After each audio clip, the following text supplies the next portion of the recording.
call the council meeting back to order. And one of you, Jeff, you want to summarize the action taken in executive session? Yes, we discussed a proposal from an engineering consulting firm, GAI, which we had discussed during committee of the whole this evening, and some of the terms and conditions therein. To summarize, GAI has submitted a proposal where they are an independent outside body that is essentially going to fact check EdgeConneX and PowerConneX's submissions to the Ohio Power Siting Board, making sure that the modeling that they're doing is as accurate as it can be, if there are things that they can do to be best in class, best in breed, and advise us on the same as we go through the OPSB process. So as we get to the legislation, what we're going to do, April, is move to amend Section 1 in directing the village administrator to negotiate an addendum to the scope of services provided by GAI. So that is what we did in executive session. Okay. So are we ready? Is that next on the agenda? So can you make the motion to come Yep. back to session and do that, please? Yep. So I make a motion to amend Section 1 of resolution, or excuse me, sorry, which one are we on? Excuse me, resolution 12 TAC 2026, authorizing and directing the village administrator to negotiate an addendum to the scope of services. Second, Make a second in that. all in favor, say aye. Aye. Aye. Aye. Okay, motion. Now we want to make a motion for, Yep. Then we want to, I make a motion to waive the second and third readings of Resolution 12 TAC 2026 as amended and declare an emergency. second, Second, Daryl, roll call. Jesse, Yes. Ron, Yes. Jeremy, yes. Dave, Yes. Daryl, Yes. and Jeff. Yes. Okay. Now I move to adopt Resolution 12 TAC 2026 as amended as an emergency. I second.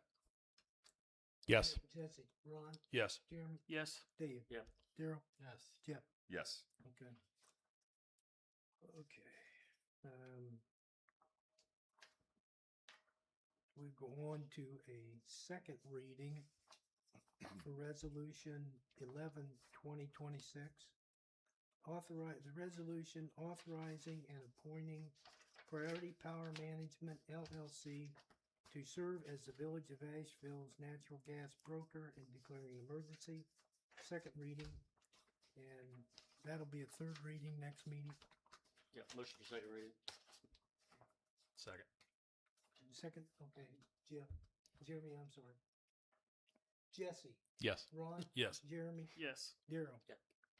Dave, Yep. Daryl, Yes. Yes. got that, okay, so the third reading.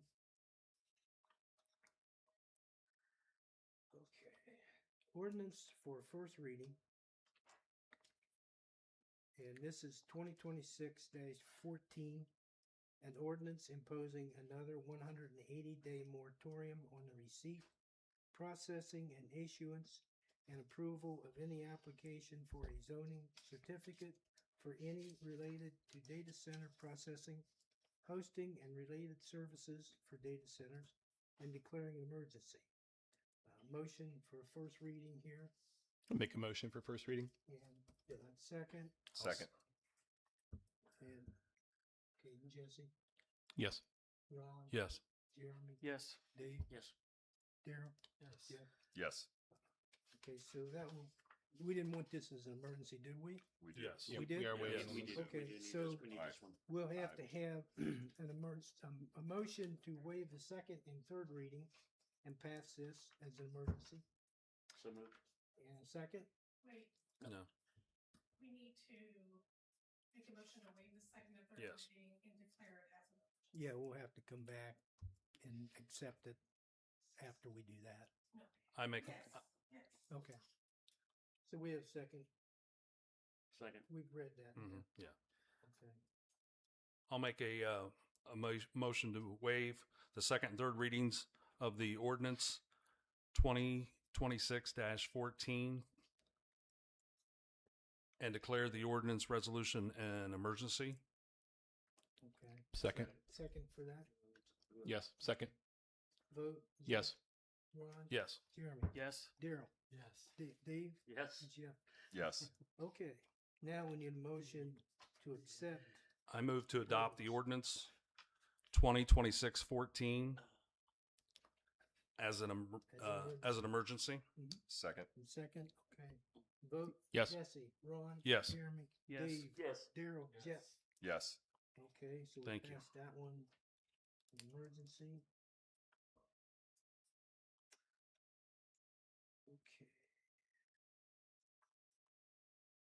Okay, the next ordinance is an ordinance creating, establishing, and adopting section 351.15 of the codified ordinances of the Village of Asheville for 2-hour parking on a portion of Cherry Street.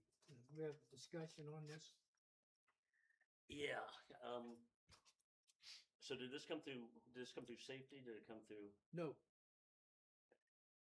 Okay. I just. this is, as you know, it's been a problem for 4 or 5 years, I and we're understand. trying to solve it. And I understand. I understand Mhm. the situation we're in here, and Mhm. I understand the personal issues, and I understand things like this. I also am very, very leery of in a mixed use area carving out spaces. That's my only concern. Is it's something we fought with and thought about for years. Mhm. It's been an issue and a problem for years. We've been trying to come up with solutions for years, but I fundamentally have a problem if I move into an area. And I mean, I guess if I was in German Village and there was a restaurant next to me and they told me I couldn't park in front of my house for 2 hours, Mhm. I don't know how I would handle that myself personally. So I just know it's complicated. It's a mixed use area. That's all I'll say. Something to think about. That's all. Just something to think about.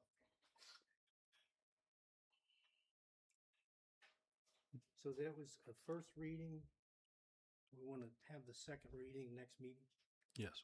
You can think about it a little longer. Yes. Okay. So, do we have any old business? How about new business? You want to bring up P3 here? Yes, actually. And we had talked about this earlier, Mayor, in committee of the whole, engaging with P3, and you provided us with an update. Thank you. That I believe it's $7,000 that we've aligned with as an annual investment for the village. And at this point, is there any further action needed from council? I suppose just council vote to approve it, would that be right? So if we have a motion to approve $7,000 membership for P3, I'll make a motion to approve that. and second, Second. all in favor? Aye? Yes. Aye. Hi. Okay. Mayor, do you want me to bring up Ohio State here, committee reports? Yeah, I think so, so we can Okay. have it out front. Yeah. Perfect. Again, we discussed in committee of the whole 2 proposals in addition to GAI Consulting. We've engaged with Ohio State's Department of Public Health and Biostatistics Department.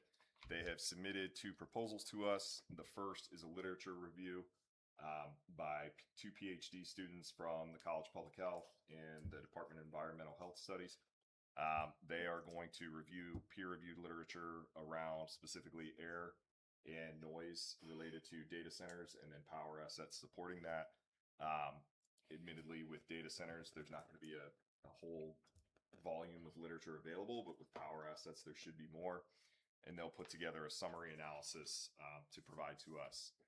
The value of that is around $9,000, and Ohio State has graciously agreed to fund that themselves and do for that report. And they understand that we're working on a tight timeline.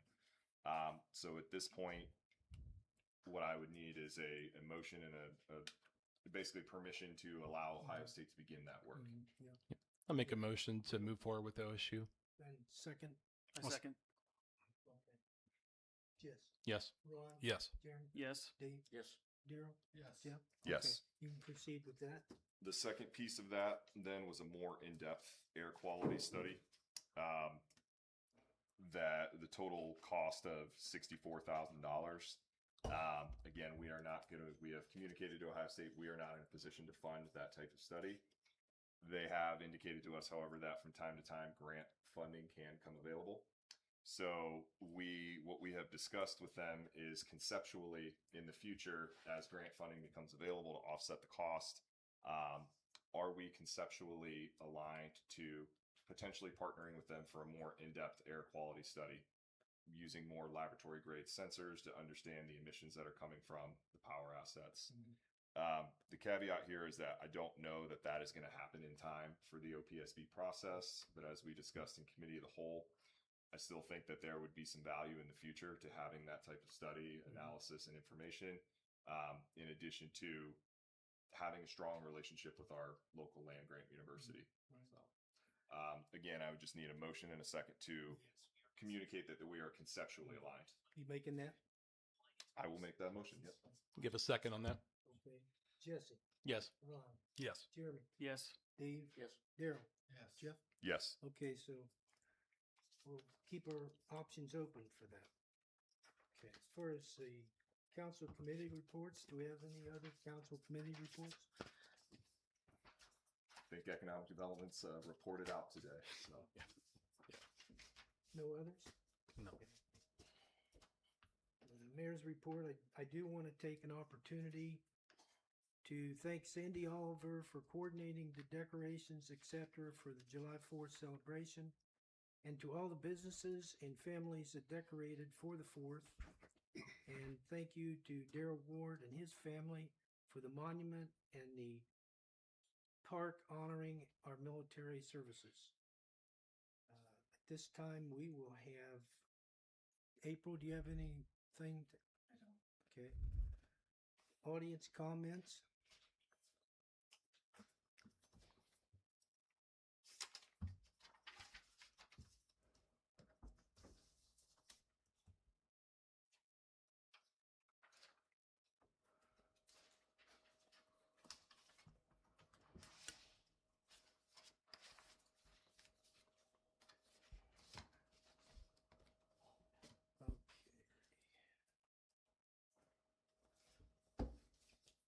Dave will keep the time. I got you. Brian Myers.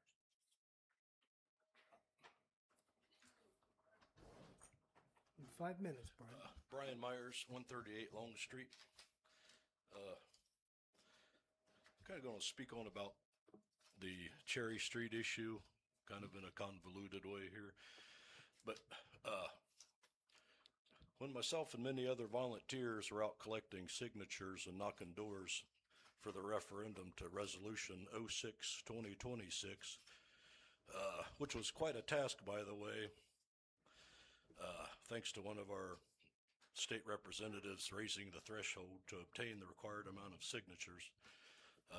It's the same referendum that the Village of Asheville's fiscal officer failed to certify the signatures and return them back to the Board of Elections. But a common theme we were noticing when folks were coming back from collecting signatures and knocking doors was an extremely large amount of, we'll call them overpassionate, some call them unstable, radical, or even crazy, for a lack of a better term. And I'm not promoting or condoning how people feel about issues that affect their lives and their way of living. What I will say is that I recommend to tread lightly on the decisions you make and pursue all avenues for a solution to the Cherry Street situation. And you may know what I mean talking about when I talk about overpassionate. Now, I have no issues with the Cherry Street Diner or the Ward family. I have no issues with the guy on the corner. But their feud is between them and the village. What I do have an issue with is becoming collateral damage and losing some of my parking. Got 2 other neighbors that'll be losing parking. And I've been dealing with this for 25 years now. So, I know all the stories and the situations, and there are other solutions out there. There's already state law that has time limit parking. I looked at Asheville's resolution. I really couldn't find anything other than state law related things about parking over 48 hours or 72 hours. But this is mostly a residential neighborhood, and y'all may be opening a can of worms you aren't expecting. Every action tends to have a reaction. So just remember the passionate people out there. Thank you. Thank you.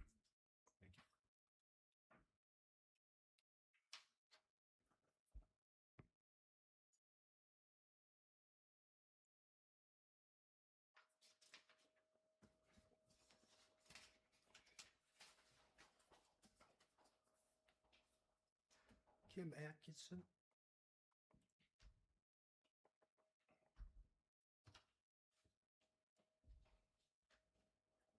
Hello, everybody. Hello. Hi, Hello. my name's Kim Atkinson, 401 Poplar Street, Asheville, Ohio. I've lived in Asheville for 32 years. Hello, everybody. EdgeConX submitted a permit to install prepared by Trinity Consultants. They declare they will emit 153 tons of nitrogen oxide, 291 tons of carbon monoxide, 402 tons of fine particulate matter, 123 tons of ammonia per year, 10,172 tons of CO2 per year. According to the American Lung Association, a healthy child's lungs continue to grow year by year. According to the US EPA, small particulate matter, like the 402 tons that EdgeConX will emit, is the most dangerous and go deep into the lungs and the bloodstream. It's been linked to premature death in people with lung and heart disease. It's been linked to heart attack, worsening asthma, increased respiratory problems, chronic obstructive pulmonary disease, lung cancer, stroke, diabetes, and adverse birth outcomes. According to the American Lung Association, a healthy child's lungs continue to grow throughout childhood. Children's lungs take a long time to develop and mature. And my job is an ER nurse. I deal with respiratory distress daily.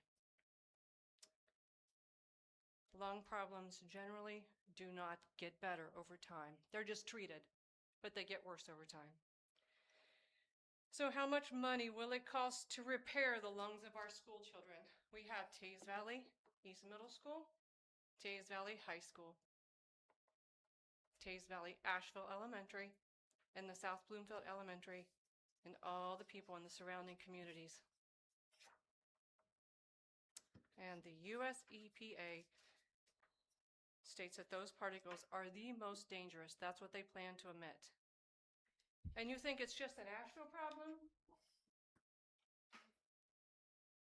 US EPA says that the wind can go blow those particles for miles. And you know what? Millersport is building a data center now, twice the size of Asheville. It's 39 miles away. So that's northeast of us. And then Meta Prometheus is 32 miles away in New Albany. PowerCon X is 32 miles away in New Albany. So those are double the size of Asheville. So you would say those are 402 tons of fine particulate matter times 2 in each of those places. And right now, Commercial Point is also fighting a similar data center. It's in the Supreme Court. But Commercial Point declared their moratorium after the deal with the data center, if you're following that. So it'll probably be built. So we're in a circle here. And all that is going to accumulate. There's going to be cumulative damage So, my grandson's 5 years old, and I wake up in the morning and I wonder how I am going to protect him from this. How much money will it cost to repair the lawns of our school children? So, I've been in contact with the Power Siting Board, and have they rejected any of those power plants? They have. And most of them have been due to public opposition. And the thing that you can do, they emailed me yesterday, and they are asking people to please keep commenting. They are aware of the public opposition, but if you don't say anything, they don't know, and they don't have it on record. So that information is easy to find. You don't have to be a lawyer. You can just say, I oppose it because I'm worried about breathing problem or my property or whatever it is that you're worried about. But say something, please. Your voice matters. Thank you. Thank you. Thank you. Thank you.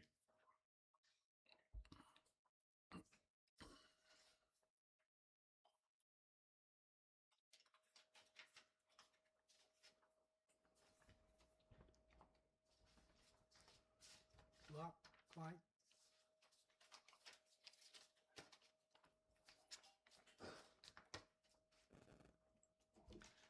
Hi there.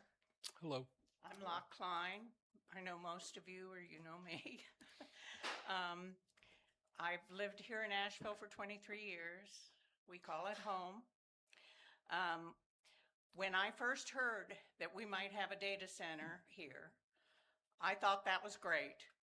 Bright blue skies, yay. We were thrilled.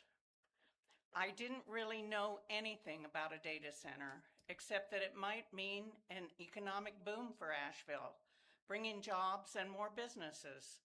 Warm, sunny days ahead. Wow, what more could we ask? It's likely that most of you out here, most of you probably didn't know a whole lot about data centers either. And most of you maybe didn't either. It's possible and probable. Here we are sailing into unknown waters.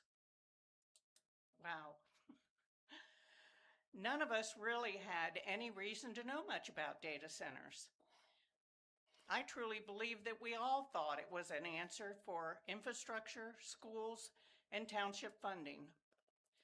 Of course, our solicitor and others went right to work making arrangements and agreements with EdgeConX. Our elected officials were led to believe that everything necessary was in order. Are clouds starting to form now? I wonder, you know. I do not believe for 1 minute that any of our elected officials ever were or are on the take with money, gifts, or personal promises of any kind. I do think that intentionally or not, they were led down the path of perceived no return. We've been hearing it for months. No return. It's done. Of course, Roger and Dave up there are the only two of the original 7 elected officials who've been strong enough to hang in there. I personally admire both of you. I do. But are we going to need an ark to make it through all of this?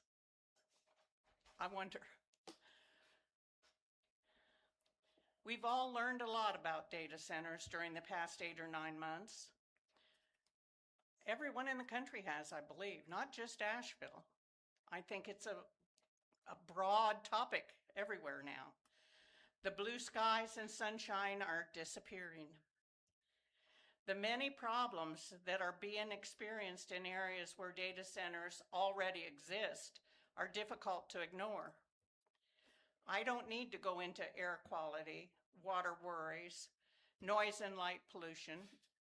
You're doing those studies. The electric power consumption, the literal quality of life changes. Yes, dark skies are looming. They're looking darker and darker. According to CNN, Our nation's data center boom collided with America's power grid during last week's heat wave. I just saw it yesterday in a news article. Our government declared that this was just the beginning. Severe storms are forecast. Yikes. Oh, worries me. I do not think that Asheville's non-disclosure agreement means that you elected officials cannot admit, even if only to yourselves, your true concerns about having this data center. I know some of you said you lost a lot of sleep, and probably all of you have. And probably all of us have. Probably. Yeah.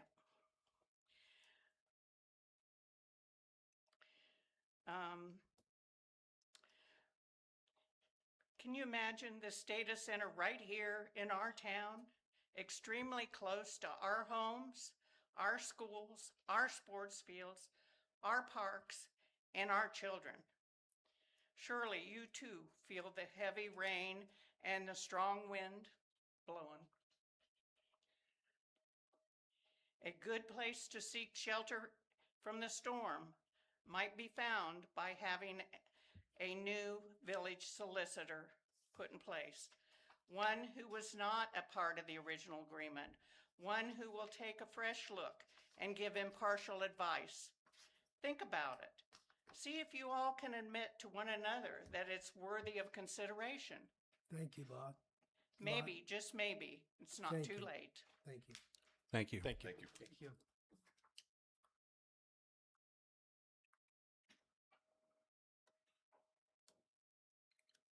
Rich Ward. Ward 547 Winston Avenue. So I'm here to talk about the citizen referendum. The citizens met the signature requirement. The BOE certified that. Why is this not being returned to the BOE to be put on the ballot? Why would you all want to silence the voice of the people? I would like a roll call vote tonight from each one of you, putting you on record. Either you're for the vote by the citizens or you are not. That's all I have. Thank you.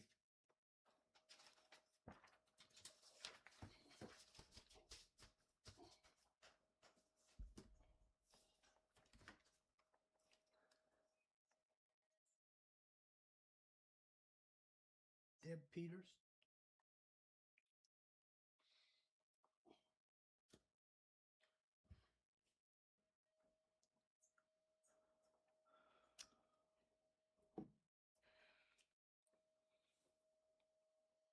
Good evening. My name is Debbie Peters, and my address is 9501 Shepherd Road, Lockbourne. My husband's Don, and he's a fifth-generation farmer. Our son Adam, who farms with him, is a sixth-generation farmer. We live at the northern end of the county, just 5 miles from Asheville as you head up Route 23. Agriculture has been the foundation of this community for generations.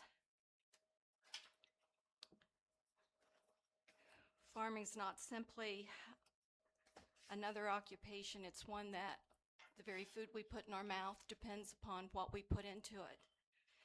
Other people on other meetings, and I'm sure many of you have already researched on your own, there's a lot about these data centers we don't know.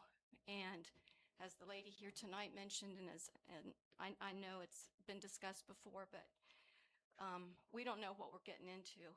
And I don't envy any of you sitting in this position that you're in to make a decision for those of our community, for the whole, really the county. As this lady here said, it's these particulates, we don't know what's getting in our food supply. And you may think that you can't make a change, that nothing can be done at this, but you are our local representatives. We're all depending on you. We value you. We appreciate what you've done.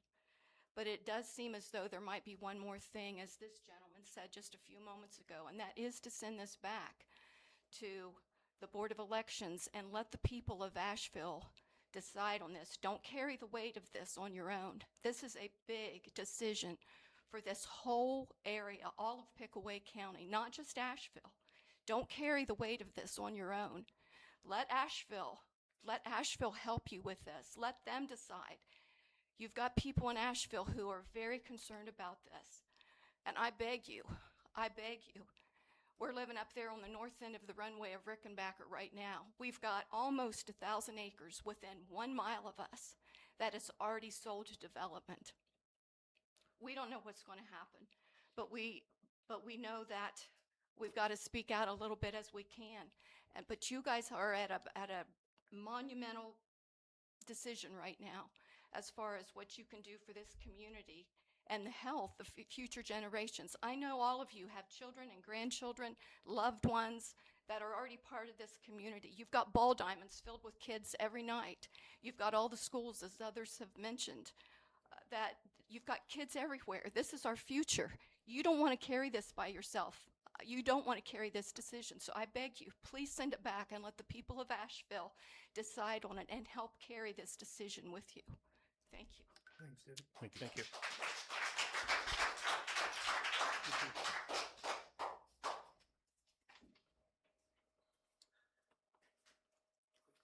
Council comments? No comments? Ron? None. Jeremy, you have any comments? I don't have anything. Darryl? Yeah. I do, Mayor. If you'll give me a moment, I have a brief statement here.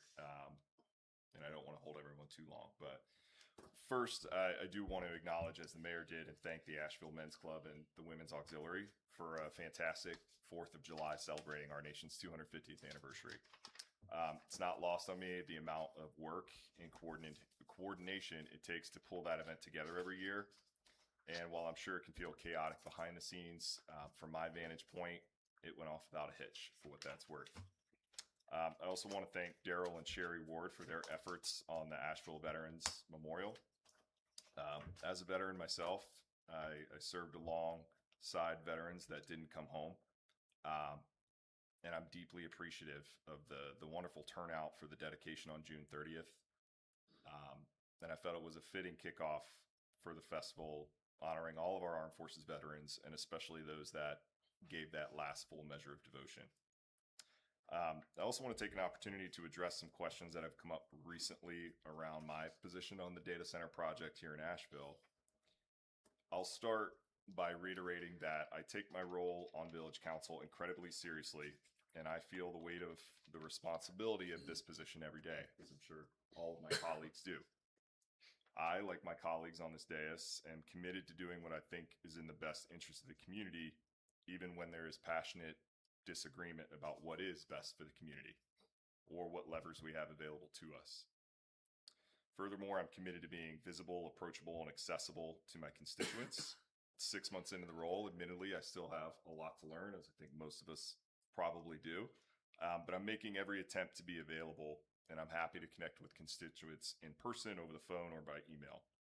My family and I have been making a concerted effort to be out and about in public and at local events to engage with residents so we can hear directly from you, and we'll continue to make ourselves available for those conversations.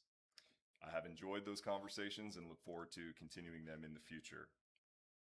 Now, since I took this role, I've been a strong advocate for civic engagement and an ongoing dialogue between residents and village leadership. As for my decision not to participate in the referendum effort, my reasoning is straightforward. I had the opportunity to vote on the term sheet resolution, and I cast my vote. Furthermore, I consider my position as President Pro Tempore, which my peers elected me to be one of peer leadership, not to be confused with authority. As such, I did not and do not feel that it would be appropriate for me to participate personally in a referendum effort to overturn a council action. I hold myself to a high professional standard. I will continue to do so, and I will continue to request the same from others. Though I did not participate, I support the residents' right to pursue any legal means available to them when they disagree with measures that this body takes. If an ordinance or resolution is subject to referendum and the residents comply with Board of Elections requirements, then I support their right to pursue it.